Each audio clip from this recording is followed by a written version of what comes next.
Hi, this is सना सुल्तान और आप मुझे देख रहे हैं फिल्मी बीट पर। एक्साइटमेंट भी है, नर्वस भी है, एट द सेम टाइम इस चीज़ की मुंतज़िर हूँ कि कब वो मौका आए। शुक्रगुजार हूँ कि मुझे ये आला दर्जे की अपॉर्चुनिटी मिली जहाँ पे इतनी सारी आवाम मुझे देखेंगी। मैंने अपने आप को ज़हनी तौर पर इतना भी प्रिपेयर कर लिया कि वर्स्ट टू वर्स्ट सिचुएशन में क्या हो जाएगा, कुछ भी लाइफ में हो जाए, क्या होता है, क्या हो जाएगा, मतलब क्या होगा, नाम खराब होगा। एक आदिल से Manu Punjabi because he is very witty, Gauhar Khan because again उनको टारगेट किया गया, काफी उनको टारगेट किया गया, काफी मसले मिसाइल हुए। Manisha Rani because of a real self. मैं यही कहूंगी कि अगर बिग बॉस ने इनवाइट किया है, चाहे वो आप टीवी पर्सनालिटी हो चाहे आप मूवी पर्सनालिटी, इंडिविजुअलिटी को पसंद किया गया है, ना कि आप कौन से प्लेटफॉर्म से बिलोंग करते हैं उसको। Hi guys, this is Kinnari Singh and a warm welcome to Filmi beat. तो आज हमारे साथ है Bigg Boss OTT 3 contestant Sana. तो सना, सबसे पहले तो फिल्मी बीट में आपका बहुत बहुत स्वागत है। शुक्रिया ऑफ कोर्स जब ये इंटरव्यू हम पब्लिश करेंगे तब तक आप घर में होंगे। जी। सोचा है जब ऑफ कोर्स आप साइन हो चुकी हैं, बट वो एक फीलिंग स्टेज पे जाना, अनिल कपूर जो इतने वेटरन एक्टर है, जब वो आपका इंट्रोडक्शन करेंगे, इट्स अ डिवाइन फीलिंग। तो जब भी वो सोचती हैं उन पलों को, कितनी प्रिपेयर्ड हैं, कितनी नर्वस हैं, क्या कुछ कहना चाहती हैं? हाँ, एक्साइटमेंट भी है, नर्वस भी है, एट द सेम टाइम इस चीज़ की मुंतज़िर हूँ कि कब वो मौका आए। बिकॉज़ मुझे लगता है कि मैं सिर्फ सोच कर नहीं जा रही हूँ कि मैं स्टेज पर ये बोलूँगी, मैं वो बोलूँगी, मैं ये करूँगी, मैं वो करूँगी। जी। जितना मैं स्पॉन्टेनियस कुछ चीज़ें रखूँगी, मेरे लिए वो उतना ही ज़्यादा बेहतर होगा और मेरी शख्सियत ही ऐसी है। The most spontaneous I am, the better I am. और बहुत ही ज़्यादा शुक्रगुज़ार हूँ कि मुझे ये आला दर्जे की अपॉर्चुनिटी मिली जहाँ पे इतनी सारी आवाम मुझे देखेंगी जी। और मैं उनका लाइफ का एक हिस्सा भी बन जाऊँगी कहीं न कहीं। एक होता है ना हाउस होल्ड नेम, तो जी। तवक्कुह तो इसी चीज़ की है, बाकी let's hope for the best. जी। सपना था कहीं ना कहीं कि एक ना एक दिन बिग बॉस में पार्टिसिपेट करना है?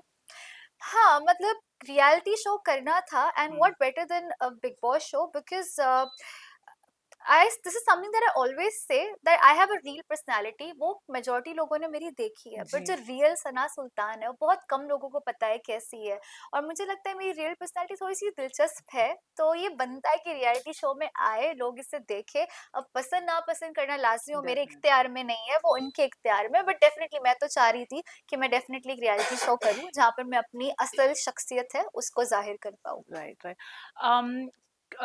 जब ये कंफर्म हुआ दैट आप बिग बॉस में जा रही हैं, of course there is a lot of mental preparation I believe, जो क्या अपने आप को करना पड़ता है। आपके लिए ज्यादा चैलेंजिंग क्या रहा, अपने आप को प्रिपेयर करना, मॉम डैड या जितने भी आपके बाहर लव्ड वंस है उन्हें समझाना, बिकॉज ऑफ कोर्स नेगेटिविटी भी होगी, पॉजिटिविटी भी लाजमी है, होगी। हाँ। बिल्कुल बिल्कुल। तो सबसे ज्यादा चैलेंजिंग चीज अब तक क्या रही है आपके लिए? अ, अपने आप को मनाना ज़्यादा डिफ़िकल्ट नहीं था, अपने हम्म। अम्मी-अब्बू और दोस्तों को भी for that matter, hmm. Because हर किसी को पता है I am this bubbly kind of a जी। Girl who is soft spoken. Hmm. और मेरे जैसी शख्सियत का बिग बॉस में होना, यार तुम तो झगड़ा नहीं कर पाओगी, लोग तो तुम पर चढ़ जाएँगे, तुम तो जी। टारगेट हो जाओगी, ये हम्म। जुमले बहुत कॉमन थे जो मुझे सुनने मिले अपने अपनों से। बट हम्म। मैंने भी उनको एक चीज़ बताई कि लाज़मी नहीं है कि आपको गाली देना आना चाहिए और झगड़ा करोगे तभी आप बिग बॉस का हिस्सा जी। बन सकते हो।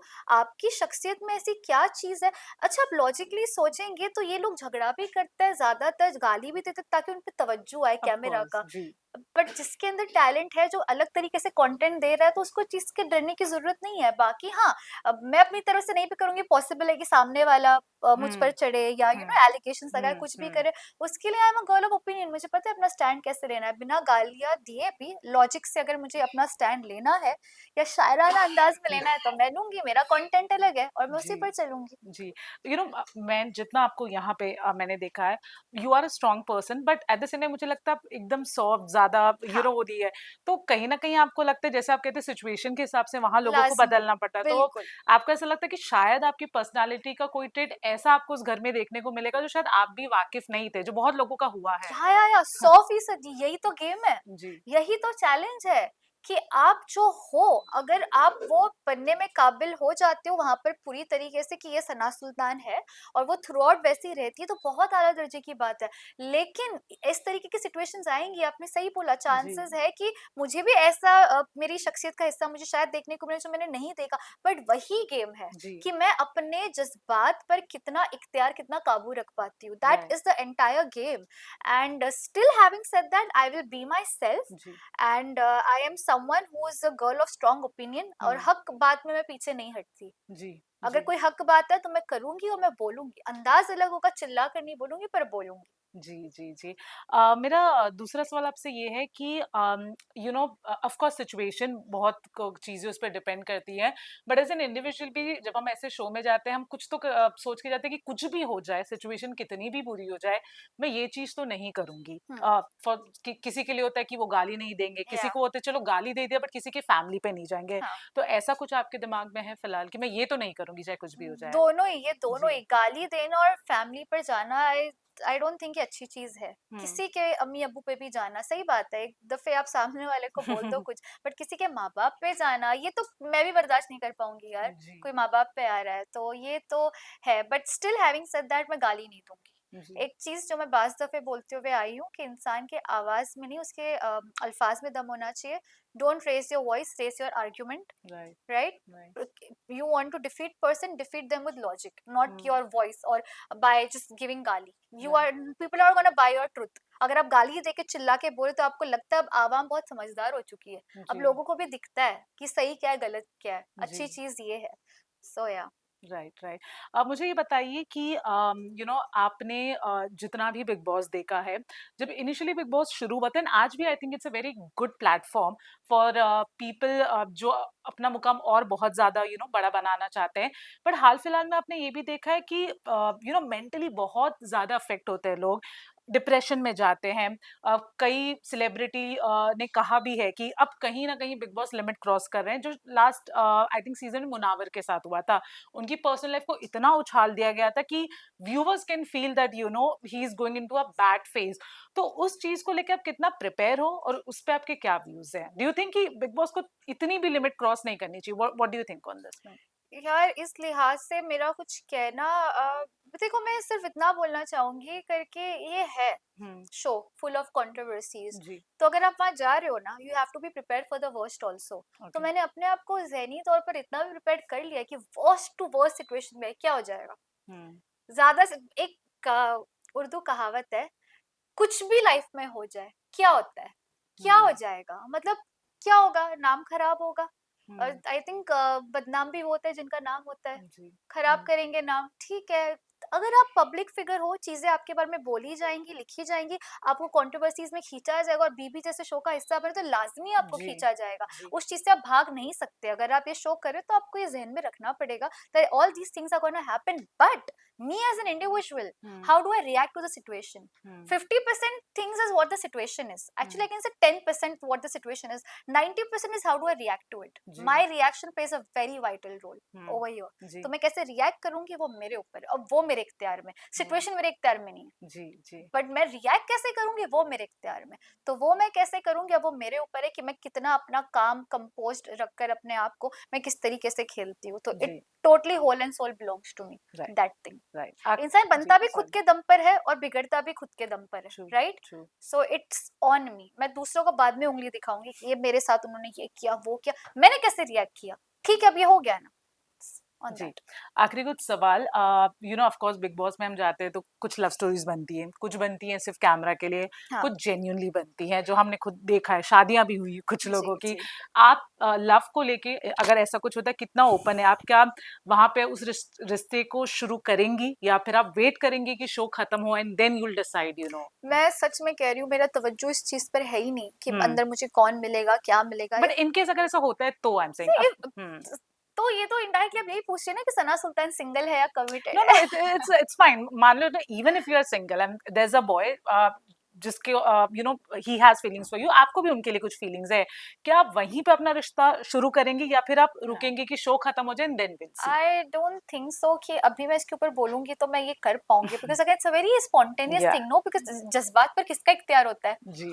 है ना? I can't control my feelings like that. So it will totally depend on the situation. If someone is showing care and efforts for me, I would appreciate that. लाजमी एक soft corner आ जाएगा, being a girl, सबके साथ ये होता है, I would appreciate that. But रिश्ता बनाऊंगी तो वहाँ पर ही डिपेंड करता है क्या सीन है क्या नहीं है, जी। कि दोस्ती का रिश्ता होगा या कैसा रिश्ता होगा। जी। तो it depends. हाँ, जी। शादियां हुई मैंने देखे, जेन्युइन रिश्ते भी बने हैं सच में। I have seen. हाँ। मेरे सबसे फेवरेट है रोशल और कीत, अभी उनका बेबी हाँ। भी हुआ है, जी। बहुत जी। फेवरेट है वो जी। मेरा, बहुत जी। जेन्युइन कपल थे वो शुरू जी, से। जी। उनका सीज़न भी मैंने बहुत शिद्दत से फ़ॉलो किया था। जी।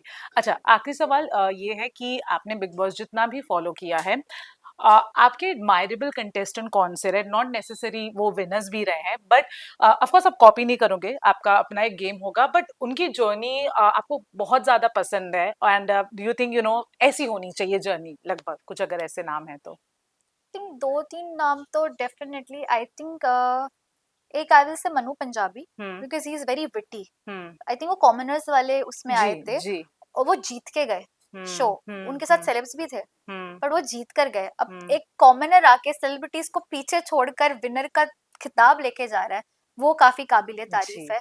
गौहर खान बिकॉज़ अगेन उनको टारगेट किया गया, हाँ। काफ़ी उनको टारगेट किया गया, काफ़ी मसले-मसाइल हुए, बट तो भी उन्होंने अपना ग्रेस, अपनी डिग्निटी को पीछे नहीं छोड़ा। जी। Manisha Rani because of her real या सेल्फ। For sure. भोजपुरी उनका जो वो बिहारी सॉरी जो वो लैंग्वेज जी, बोलती जी। है, जिस तरीके की है, वो she didn't shame away from that. She is like ये मैं हुँ, हूँ, ये मेरी शख्सियत है, पसंद करो मुझे अगर ऐसे करते हो तो। तो मुझे बहुत आला लगी वो चीज़ उनकी। तो राइट। कहने का मतलब ये है, जितने भी कंटेस्टेंट्स का मैंने नाम लिया, they are real people and they are their real selves. So I right, really appreciate that. Right. Fans को जाते-जाते क्या कहना चाहोगी? बिकॉज़ कंटेंट क्रिएटर्स भी होंगे प्लस सेलिब्रिटीज़ भी होंगे और अक्सर हमने देखा है कि for some reason people think कि कंटेंट क्रिएशन में ना उतनी मेहनत नहीं लगती, ये आज भी लोगों का कुछ नोशन है। तो उस बात पे फैन्स को क्या कहना चाहोगे कि दोनों ही लोगों को एक ही तराजू में रखें, तो उस बात पे क्या कहना चाहोगे फैन्स मतलब से? किसके पॉइंट ऑफ व्यू से? मतलब ऐसे भी आज भी लोगों को लगता है and there are even some celebrities अब जो who look down upon influencers या की बिकॉज़ देखो कंटेंट उनको लगता है कि क्रिएटर्स। उतनी मेहनत नहीं लगती है। आज भी ऐसा तो लोगों को लगता है और वो हुआ भी है कई बार शो में इस बात का ज़िक्र भी हुआ है। तो उस पे क्या कहना चाहोगे फैन्स को? मैं यही कहूँगी कि अगर बिग बॉस ने इनवाइट किया है, चाहे वो आप टीवी पर्सनैलिटी हो, चाहे आप मूवी पर्सनैलिटी हो, चाहे आप सोशल मीडिया पर्सनैलिटी हो, कहीं न कहीं आपकी इंडिविजुअलिटी को पसंद किया गया है, ना कि आप कौन से प्लेटफ़ॉर्म से बिलॉन्ग करते हैं उसको। तो अगर वो आपके साथ एक ही जगह पर खड़े हैं, मतलब वो वहाँ पर बिलॉन्ग करते हैं, रीज़न है। और अगर आप देखोगे अभी कंटेंट क्रिएटर्स पे ज़्यादा तवज्जो दिया जा रहा है, जब कंटेंट हुँ, क्रिएटर्स आ रहे हैं, तो कंटेंट क्रिएटर ने जीता भी और टॉप जी, 3 में कंटेंट क्रिएटर्स ही रहे हैं। जी। आप इस पर भी गौर करिएगा। क्यों? क्योंकि हमारा काम होता है कि हम डेली बेस पे कंटेंट बनाते हैं। हमारा ज़हन उस चीज़ के लिए होता है कि रोज़ नए-नए इट्स नॉट ईज़ी। आप ऑफ़ सुबह उठ के एक कोर्स। नया कंटेंट सोचो और हुँ, अब मुझे ऑडियंस चाहिए तो मुझे रोज़ लाज़मी कंटेंट बनाना पड़ेगा। अब मेरे पेज पर जाकर देखिए मैं अपनी अम्मी हुँ, के साथ भी कंटेंट बनाती हूँ, मैं अपनी शायरी वाला कंटेंट भी बनाती हूँ, मैं वो नज़ाकत अदाए वाला भी कंटेंट हुँ, बनाती हूँ, अपने म्यूज़िक वीडियो के रिलेटेड भी मैं रील बनाती हूँ। तो कंटेंट बनाना आसान नहीं होता। तो big boss is a show off content right? And me as a content creator I know कि बिग बॉस को भी कंटेंट चाहिए, तो शायद बिग बॉस को कंटेंट वहाँ से इतना नहीं मिल रहा है जहाँ जहाँ से उनको लगता है कि जी, कंटेंट क्रिएटर्स से आ रहा है, क्योंकि हमारा काम कंटेंट बनाना है। तो तभी शायद वो अपना शो फ्लॉप क्यों करेंगे किसी को भी बुलाकर? वो जी, बुलाएँगे मतलब कुछ तो उनमें उन्होंने चीज़ देखी है, कुछ तो स्पार्क देखा है कि ये कंटेंट दे सकती है, दे सकता है, तब वो वहाँ पर मौजूद है। तो ऐसे किसी को एहसास कमतरी कराना, जो लोग कराते हैं मत कराओ यार, वो अपने प्लेटफ़ॉर्म की वजह से, अपनी शख्सियत की वजह से वहाँ पर है। Platform doesn't matter, TikTok, YouTube या इंस्टाग्राम या मूवी या TV doesn't really matter, individuality आपकी शख्सियत मैटर करती जी, है। जी। On this note thank you so much, wishing you all the best and शुक्रिया, आई डू होप कि आपको नाम, रिकॉग्नाइजेशन, इंशाल्लाह। इज़्ज़त और बहुत ज़्यादा प्यार मिले। शुक्रिया, thank you thank you so so much, much, thank God you so bless you, much and all the शुक्रिया बेस्ट। गाइस।